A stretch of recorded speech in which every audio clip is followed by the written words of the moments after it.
संत प्रेमानंद जी महाराज, जिनके देश ही नहीं बल्कि विदेशों में भी बहुत ही लोकप्रियता है, उन्हें लोग सोशल मीडिया पर खूब देखते और सुनते हैं। आपको बता दें कि अभी हाल ही में उनके स्वास्थ्य के कारण रात्रि को होने वाली पद यात्रा को, जो उनके आश्रम श्री हित राधा केलकुंज तक होती थी, उसे अनिश्चित काल के लिए बंद कर दी गई है।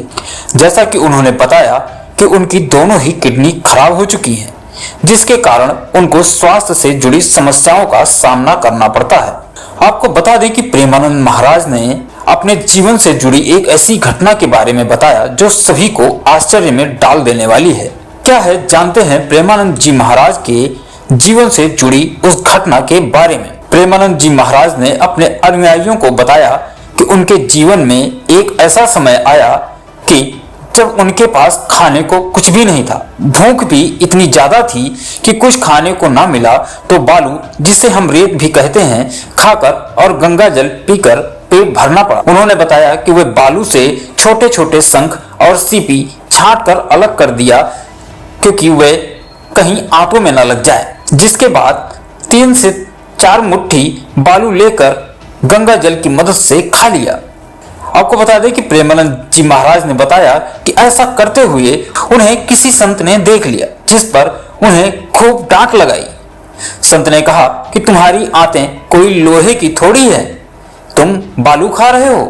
उन्होंने बताया कि कई कई दिन तक उनको भोजन नहीं मिलता था। खाने के लिए कुछ न होने पर प्रेमानंद जी महाराज ने एक दिन सोचा कि बालू भी तो भगवत स्वरूप है, इसी को खा लेते हैं। भगवान ने संत को दिखा दिया कि उन्होंने डांट लगाई। उन्होंने कहा कि आज के बाद मत खाना, क्योंकि संतों की बात भगवान की बात होती है। इतनी व्याकुलता भूख की जब कुछ राय नहीं गया, वैसे उठाए छोटे छोटे शंख के टुकड़े होते हैं ना, वो सीपी आदि के, उनको बिन के अलग किया कि आंतों में न लग जाए, और ऐसे गंगा जल से 3-4 मुट्ठी पेट में ऐसे। तब एक हमको संत ने डांटा कि तुम्हारी आंतें कोई लोहे की थोड़ी है जो तुम बालू खा रहे हो।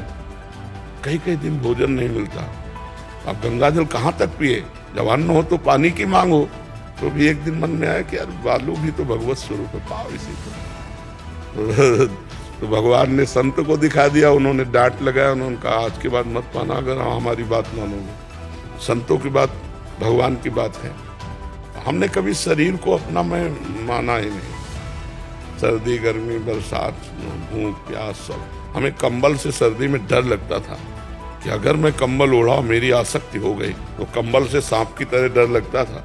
अपना अचला उतारा, उसी को ओढ़ लिया और रात्रि पार किए से पूरी सर्दी हो गई इसी बनियान से। अभी जैसे पूरी सर्दी हो गई, इतना जितना गर्मी में पहनते हैं उतने से ही है। यही हमारी पोशाक है, गर्मी की भी यही है, बरसात की भी और यही है, सर्दी की भी। भगवान के बल से जैसी एक रहने में जैसे वो आगे वो जाने, उन्हीं का बल काम करता है।